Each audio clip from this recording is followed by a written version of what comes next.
sent to you. Sorry. I told you. That was a great quote, though, Joe. So, yeah. The quote is from Terry St. Cloud. And if, when it is over, I'm asked what I did with my life, I want to be able to say, I offered love. And I know Mary offers this with love. We thank you for being with us.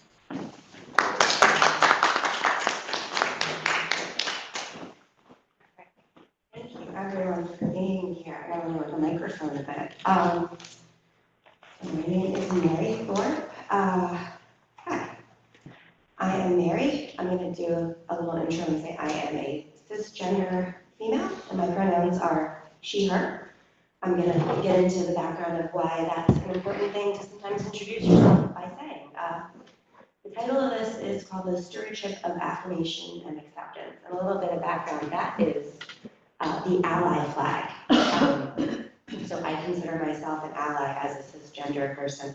That is my husband, Scott. I live in Orland with my family. I am a mom. I am a public school teacher. I love kids. I love working with kids. And anything that I say here today, I'm just saying from my own experiences. I'm not an expert. I am just a regular person. And anything that I'm saying here today are just things that I've found an affinity for, kind of like a go-to recipe for something like meatloaf. Does that make sense? And maybe you have your own meatloaf recipe that you can make from scratch in the back of your head. And maybe you're going to hear a couple things today, like, oh, I never thought to add that to my recipe. And maybe you've got your recipe and you're just going to go with it and ignore some of the things I've said here today. But maybe you can take away something positive from today. That's what I'm hoping for. Also, it's an honor to stand here today among friends and to be able to talk about acceptance and talk about love for all. And we cannot take for granted that there are people in the world, people in our country, people in our county who do not have welcoming safe spaces like St. Paul's. And it is a privilege to be here today and talk to all of you about that. So a little bit of background about myself. I grew up Catholic from Central Jersey. I want to say we were ethnic Catholics, meaning my mom was from New York and she's Italian on both sides, and my dad's from Northern Ireland. So we had a basement bar growing up, which is very standard for Central Jersey. And in my family, we had a picture of Pope John Paul, and the only photo above that on the bar was a photo of JFK. So that's what I mean by ethnic Catholics. We were also something called cafeteria Catholic, which I didn't know was a thing until I came to Philadelphia. And the Philadelphia Archdiocese kind of rocked my world. Because there are some parts of church doctrine that my parents just did not follow. Not the part about getting up for 9 a.m. Mass. They were really good about honoring Sabbath days. But they also honored, and still do, women's rights to choose. They honored growing up and honoring people, loving who they love, upholding a person's dignity, allowing people to be their true selves, allowing people to love authentically. It sounds like all the things that Jesus believed in. And when I was growing up, it didn't seem scandalous, and it didn't seem like a big deal. But then we think about things that happened to Jesus in his lifetime. And as I grew up and encountered other Catholics, my thoughts shifted, and I realized it was a privilege to grow up in a household that was as welcoming as my parents' household. So that distinction in the Bible, or that distinction how people interpreted the Bible, is one of the things that brings me to St. Paul's here today.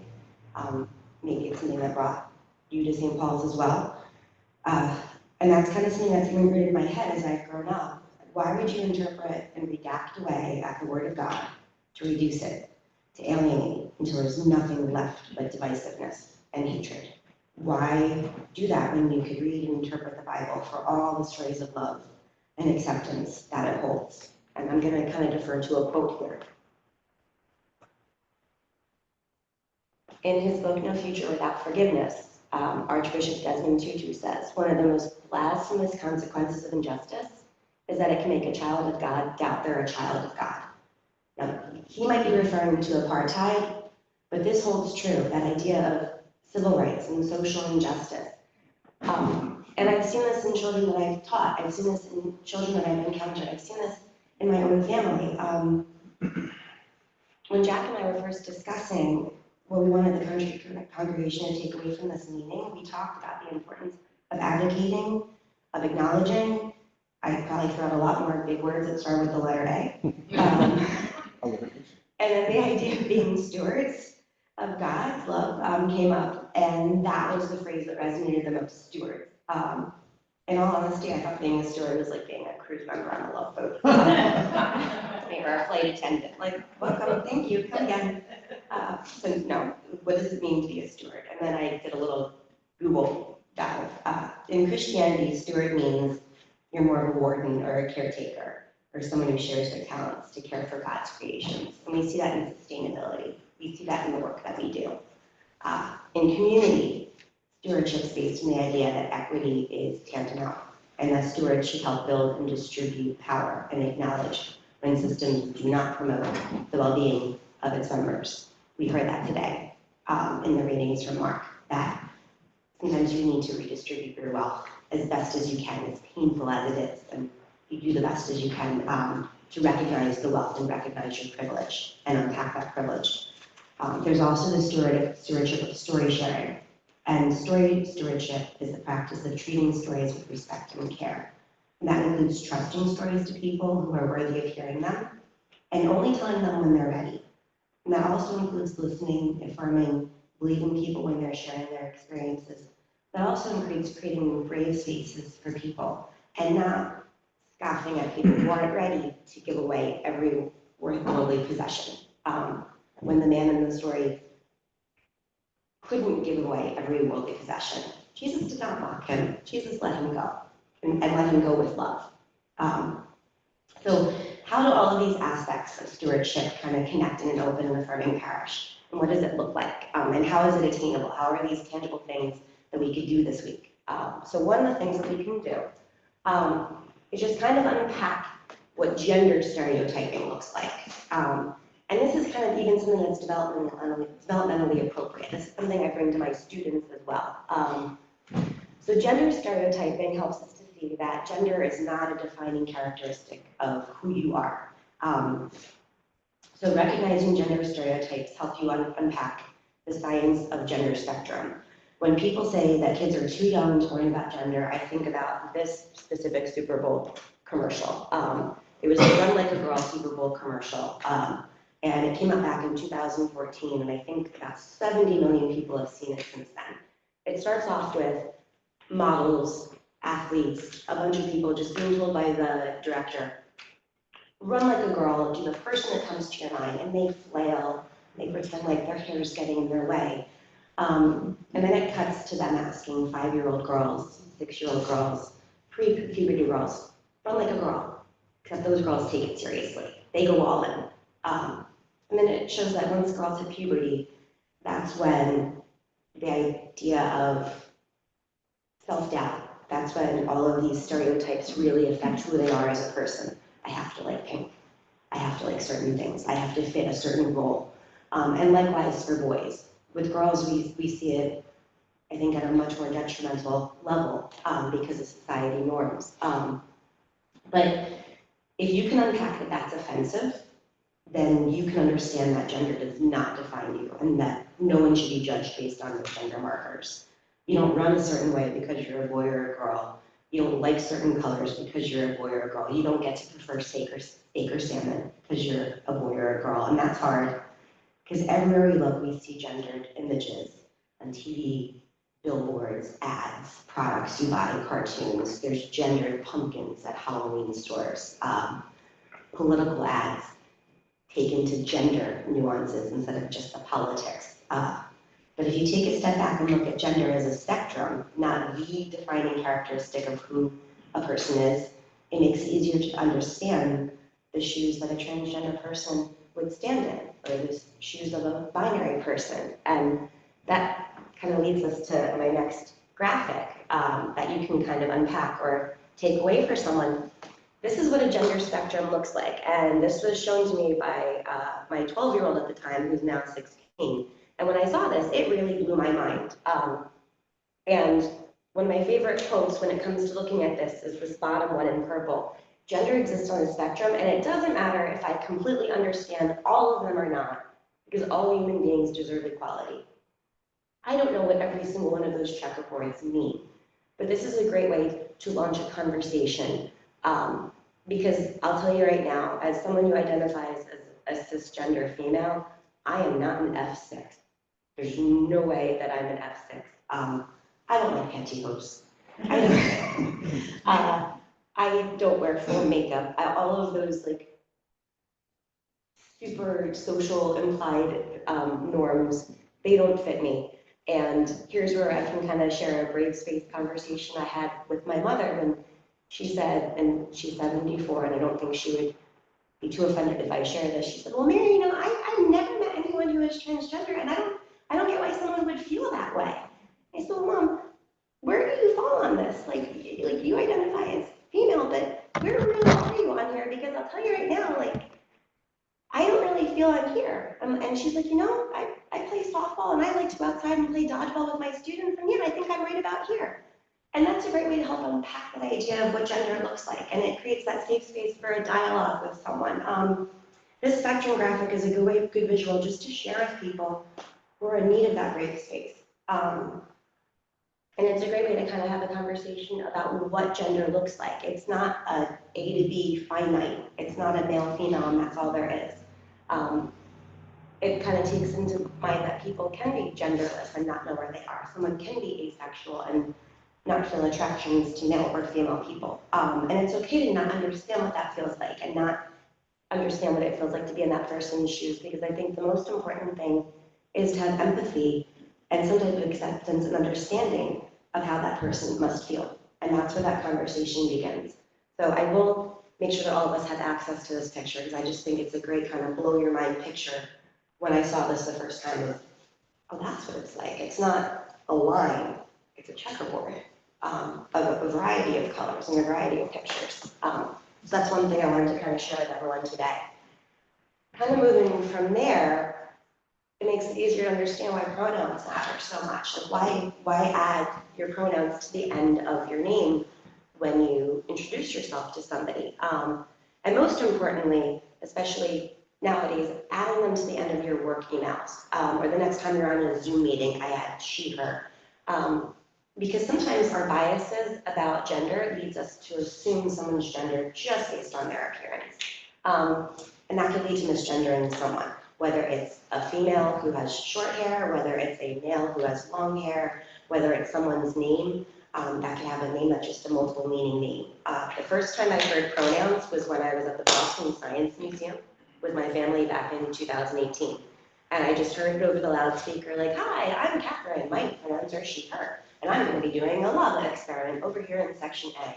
Huh, that's a really neat way to unpack yourself. And I looked over and Catherine had a purple mohawk and 2 nose rings, and I was like, oh, that was really helpful. I wouldn't have known that Catherine was a she, her person.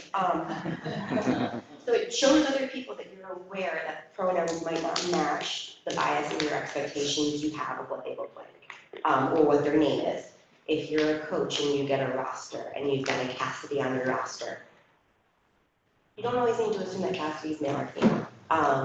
So it helps to unpack that just by saying, just doing a quick run around, like, here's my pronouns, here's my pronouns, here's my pronouns. And it's awkward at first. It gets easier the more you practice. It gets easier the more you slap it on the end of your email.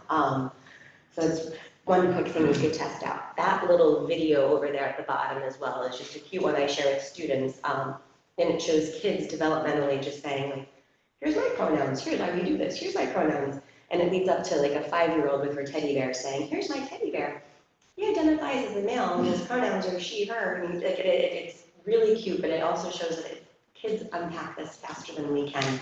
And it's totally developmentally appropriate, and it's within their schema. And it's not indoctrinating in any way. It's something that they are totally aware of, and it's something that they see on a daily basis at school and with their friends. So moving kind of from there, as I'm kind of jumping into school, knowing what this looks like at a school level, I think is also very important. So in our state, we have about 500 school districts. About 440 school districts use an app called Board Docs, which means their school board documents are transparent. You can search them whenever you want. So out of those 440 districts that were searched in 2023, only 36 had policies that even had the word transgender inside of them. And from that, only 30 districts had specific gender expansive policies. Like that would be considered a gender expansive policy that would protect students, that would have bathroom options for students, that would even have protections protecting LGBTQIA students, considering bullying, not just bullying if they were picked on, but also considering it a hate crime. Like noticing that it's something more advanced, that they need extra protections because of who they are. And if you look at the data in those two snapshots, I know it's kind of tiny, those are from Gleason. Gleason is the Gay, Lesbian, Straight Education Network. It's GLSCN, Gleason. Every 5 years, they do a data snapshot. So those are from 2019. New data is going to drop this spring, so it'll be really interesting to see what the new trends look like. If you look at the first box, the figure 3, it shows that there's like a strong need to support our LGBTQ plus students. Less than 24% have a bathroom that aligns with their gender. Students have to hold it. Students don't have access to bathrooms. Having a student say, I use the nurse's bathroom is not acceptable. Using the nurse's office bathroom at a high school is the equivalent to saying, you get to take the bus, but you have to sit in the back. Or you get to watch the movie, but you're sitting in the balcony. That's a civil rights violation, and that's exactly how kids of color felt in the 1960s. And that's why churches, places like St. Paul's, are at the forefront of these types of civil rights in the 21st century. If you look at the inclusion of LGBTQ plus themes and extracurricular activities, pride activities are being taken away, not just at the elementary school level, at the high school level. If you look at figure 4, the comprehensive anti-bullying policies, only 14% of schools have those types of policies. A supportive trans or non-binary student policy is even smaller. Only 42% of students think they have a supportive administrator in the building. Less than half of those students think they have a supportive administrator. If you don't think the top is supportive of you and who you are, how comfortable do you feel about being your authentic and true self? And look at the inclusive curriculum.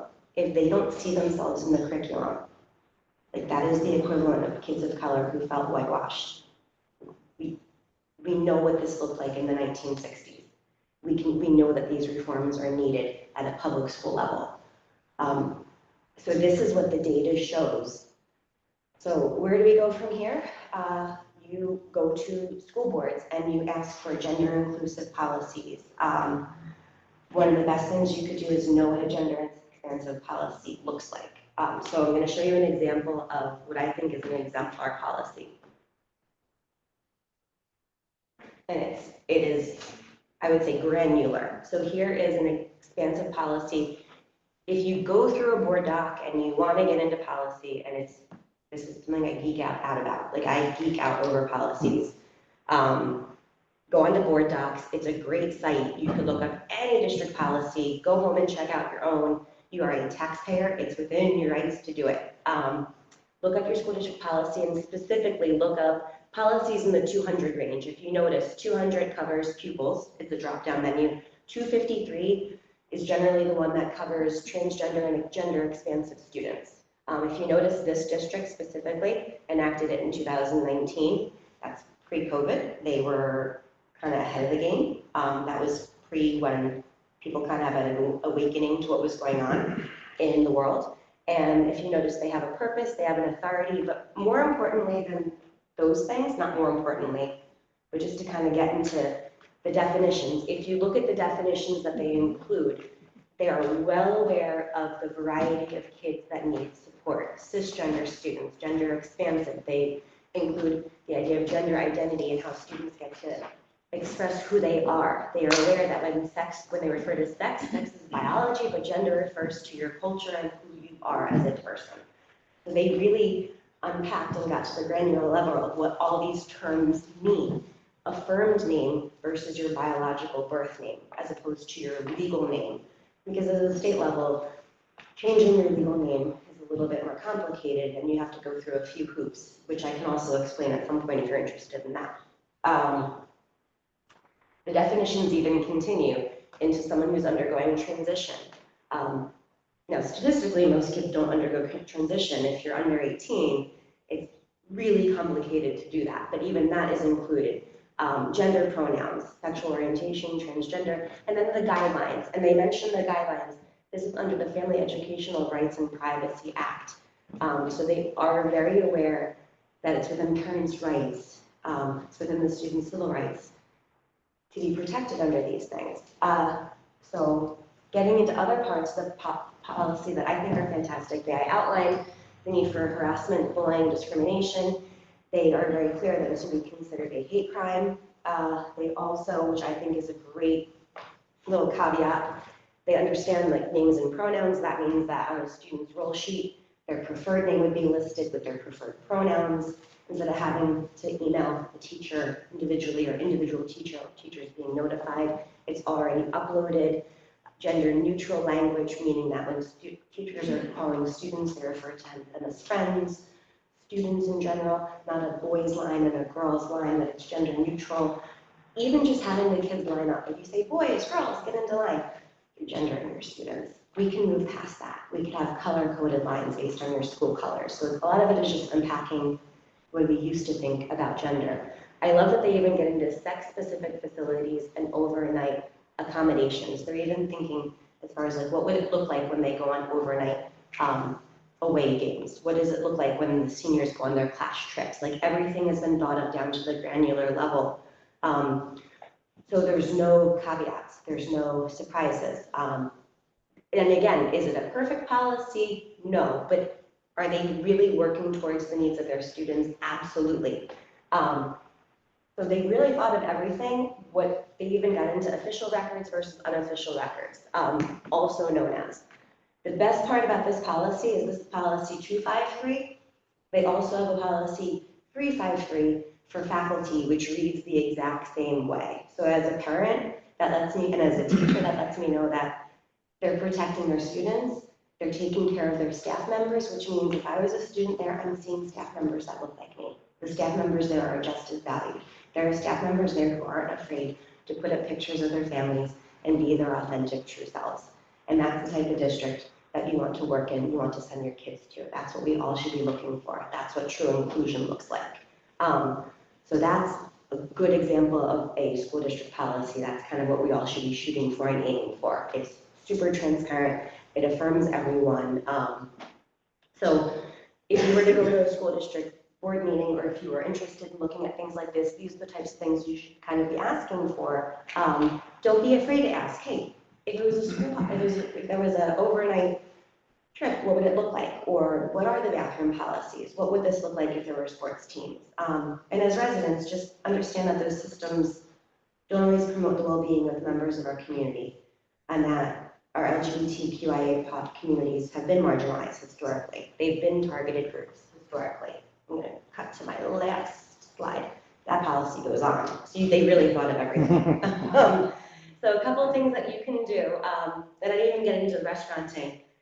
An easy thing you could do is when you go to restaurants, look to see what the restrooms look like, and praise restaurants that have gender neutral restrooms. Note those places, review them on Yelp, make notes of them and other review sites that lets people know that they are inclusive. If you're comfortable, inquire at restaurants about what it would take for them to change restrooms into gender neutral spaces, especially if they already have single stall accommodations. People look for those things. Sometimes people will base like where they go to out to eat just based on, is the restroom accessible, or am I gonna have to wait till I go home? Encourage townships to survey families for interest in co-ed sports teams at a 12-year-old plus age bracket, because that's when sports lean to high school. That's when they become gender restrictive. Some places already have club teams that are co-ed and are gender inclusive, like Chapman Hill Soccer has a U18 team that meets at the water tower. Everyone is welcome. Everyone can play. And that's something that lots of townships could do if they know that there's an interest in it. So inquire at your companies about gender expansive policies. Add pronouns to your emails. know your candidates, know how candidates sit on this, and vote. Donate in kind to, where we are, like, what is the name? Tell me the name of the place we're already donating this. The Welcome Center. Donate to the Welcome Center. What is it, Mary? Resilience Resource Project. Resilience Research Project. Two other places that I know of are the Mazzoni Center, the Attic in downtown, and the Trevor Project, as well as a national one. One of my favorite quotes that I find to be a very pro-LGBTQIA quote, and I'm going to close with this, is from Galatians. There's neither Jew nor Gentile, neither slave nor free, nor is there male or female, for you're all one in Christ Jesus. God does not see us as male or female. He sees us all as one. We are all alike. And with that, like, we're all made in God's eye. So we have to all view each other like that.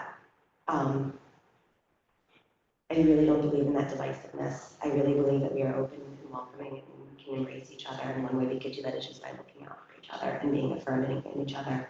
Instead of righteousness, just embrace and love. And thank you again, Pastor Mark and Jack, for organizing this and giving me the time to speak. Thank you, everyone. And I appreciate your time. Thank you. Thank you.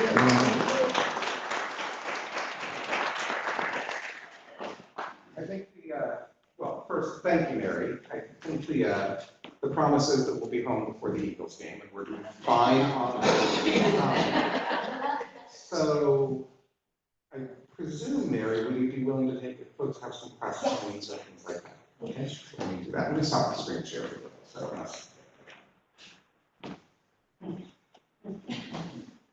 make the recording a little bit.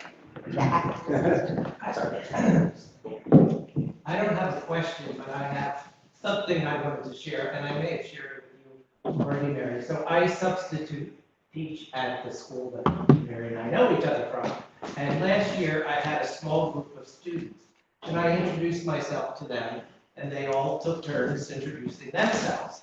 And one person who was a boy, he said his name, and the other kids said he likes to be called Maria. And I said, oh, okay. And somebody else said he wants to be a girl. And I was just so amazed how open and how affirming they were with, now I guess the pronouns are she. But it was an eye-opening experience, because I thought back to myself when I was a student, that would never happen. But they were great with how this person identified themselves. How old was But they were 4th grade. Wow. It was a wonderful experience to be a part of that. And I would say every student's story is different. That particular student, without divulging too much, who moved through from 2nd grade, and I would say was this is a student who advocates for themselves very strongly as well. We have a strong personality, which is a blessing unto itself. But the students very much embrace that student, and also that student as an older brother. So I feel like the family support as well made that student's transition a social transition. That's all, like a social transition is when the student just socially transitions. The names change, the pronouns change, the clothing changes, but there's no medical transition of any type, if that makes sense. No medicines, no surgeries, nothing of that nature. And I would say 90% of the transitions that happen at the under 18 level are social transitions. Yeah. So that was a social transition where that student is in 5th grade and flourishing, yeah. Which is nice to see, yeah. I feel like, it's not necessarily a question, just a comment. I feel like there's hope for the young ones like that age coming up. My granddaughter is 9, and she's very, well, I think it's not the word, but just normal about some people love boys, some people love girls, some boys love boys. So, I mean, it's not even a topic really, if you can get behind that. It's just this kind of, oh, that's who they are. So I feel good about that. And it kind of, when I think about the history of it, in 1968, that's when Loving versus Virginia was passed by the Supreme Court. That's when interracial marriage was outlawed. 1968 wasn't that long ago, Yeah. right? Yeah. Like we were, what, 2007? When? No, 2011? We were in Canada when we found out that the Supreme Court. For marriage equality. Yes. Yeah.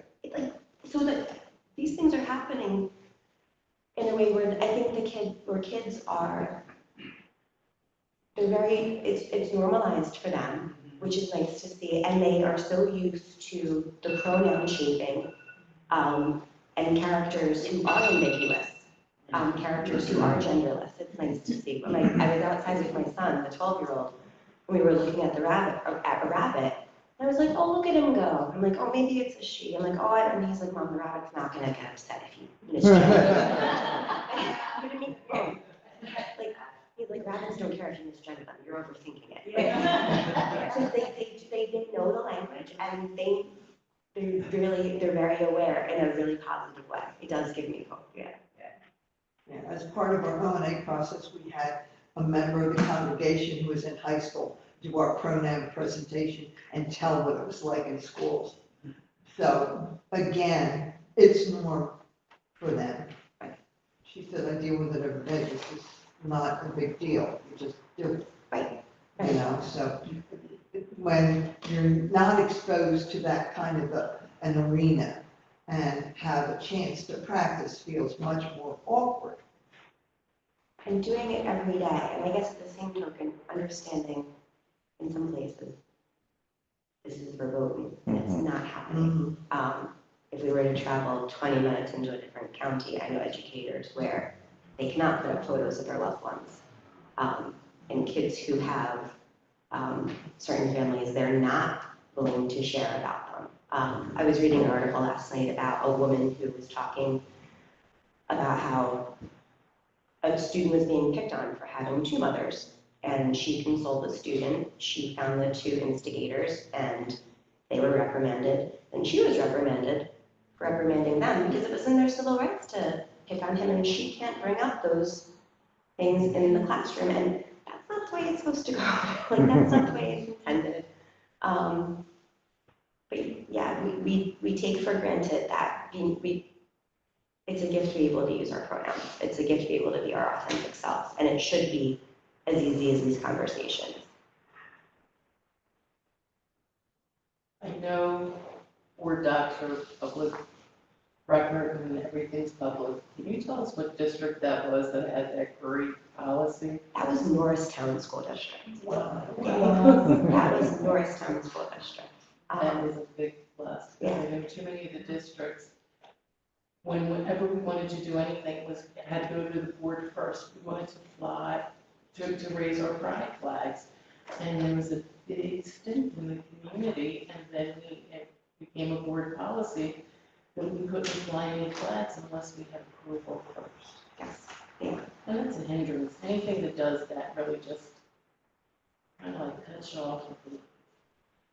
You want to feel the support as teachers, and you want to feel the support as educators, and you want the kids to, more than anything, you want the kids to feel supported. And you want the kids to feel seen. So when those things happen, it's difficult. That's why know your board members, know who your board members are, and know how they feel. And if anything, attend meetings and speak from the heart and speak from your own experiences. When the kids get up and talk, that's really what seems to sway them the most, is when they hear the student stories. I've attended board meetings, not even in my own school district, but in other school districts, just about policies like that. But if you go on board docs, it's interesting. Some policies you even see where they've been lined out and redacted. And it kills me when they keep the redacted policies up there. I'm like, why would you? Well, now we see what you are. Right. You left the redacted policy up. I wish you hadn't. But yeah, Norristown really has an amazing policy. In the links to, if you look at the notes, and I'll send out the screenshots, USA Today did the kind of like the article polling where they polled and searched the word transgender just to see what was in there in the board doc policies. From there, they wheeled down to a couple, and then the Philadelphia Inquirer ran an article where they skimmed out the ones that had the most supportive policies. And they also kind of narrowed down policies that had the case-by-case basis. But also the case-by-case basis is usually based on locker rooms. And that's the one thing, locker rooms and athletics are definitely on a case-by-case basis. And I think that's something as a parent, as a teacher, just where we are in the world right now, if the IOC can't unpack it, if the Olympic Committee is not unpacking it, unfortunately, our kids are in stasis right now, and that's why we find co-ed teams. We find as many mixed youth teams as adults. I know once you're out of college, it's hard to find adult teams if you want to keep playing a sport.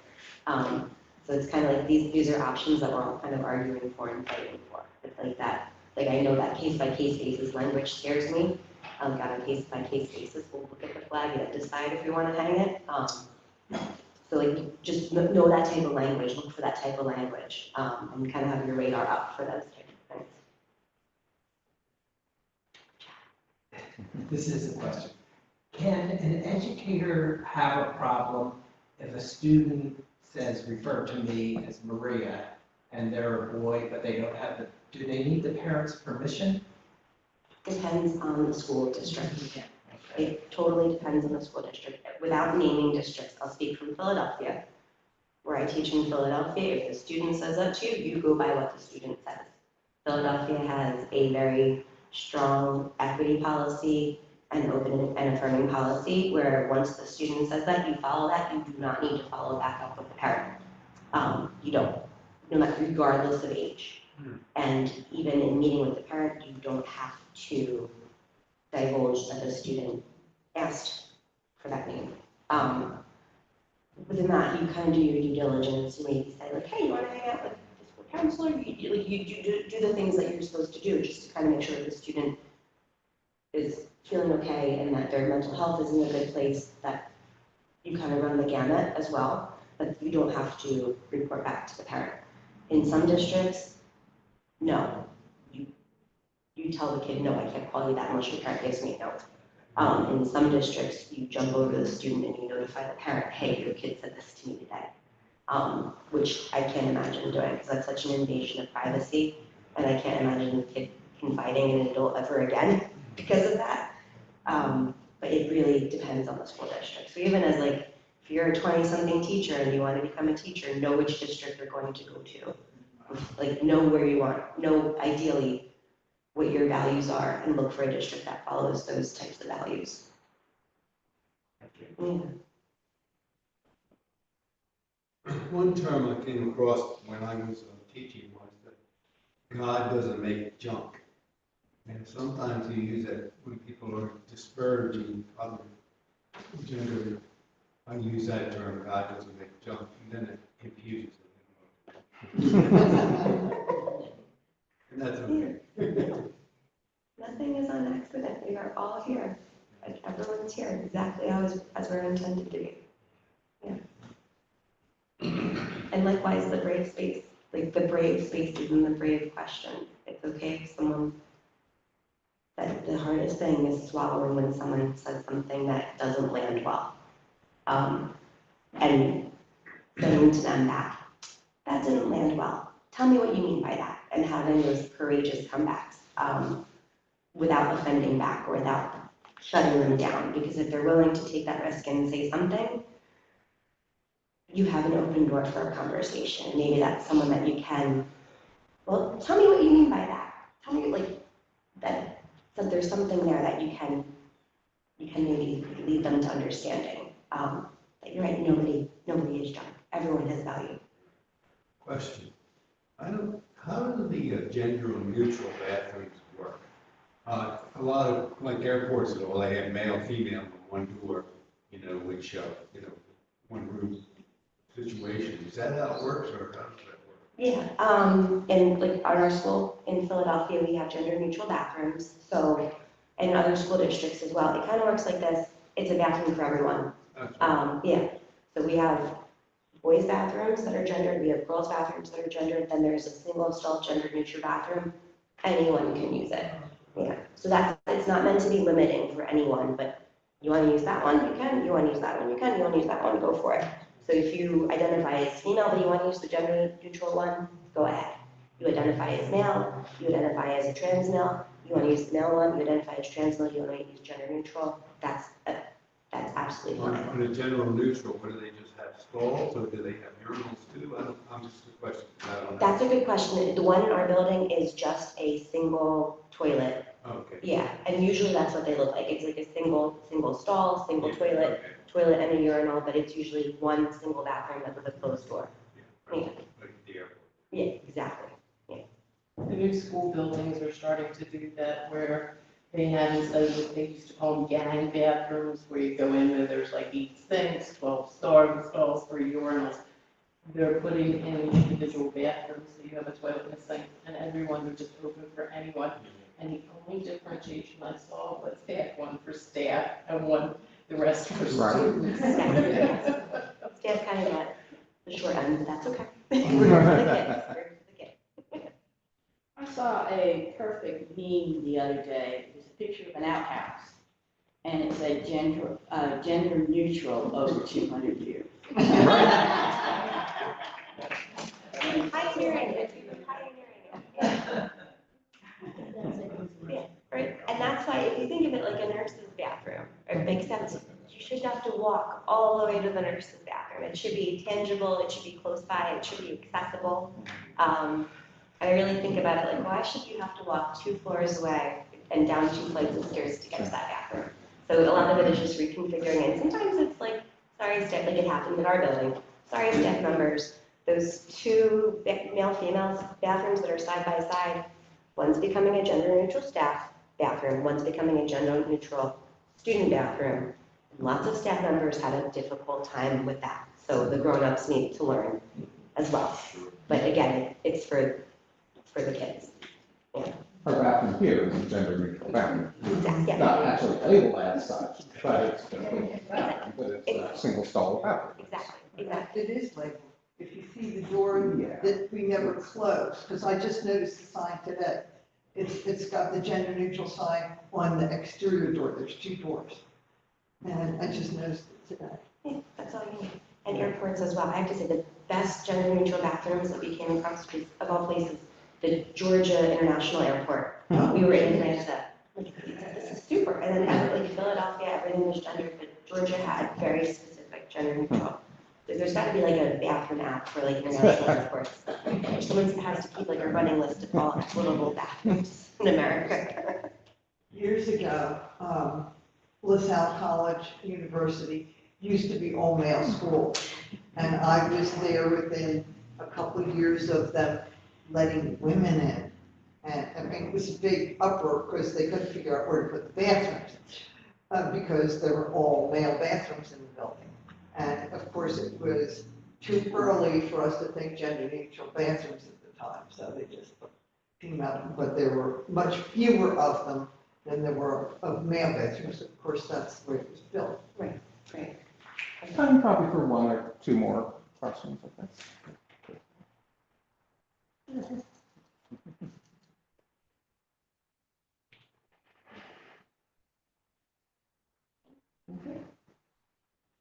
Well, thank you so much, Mary.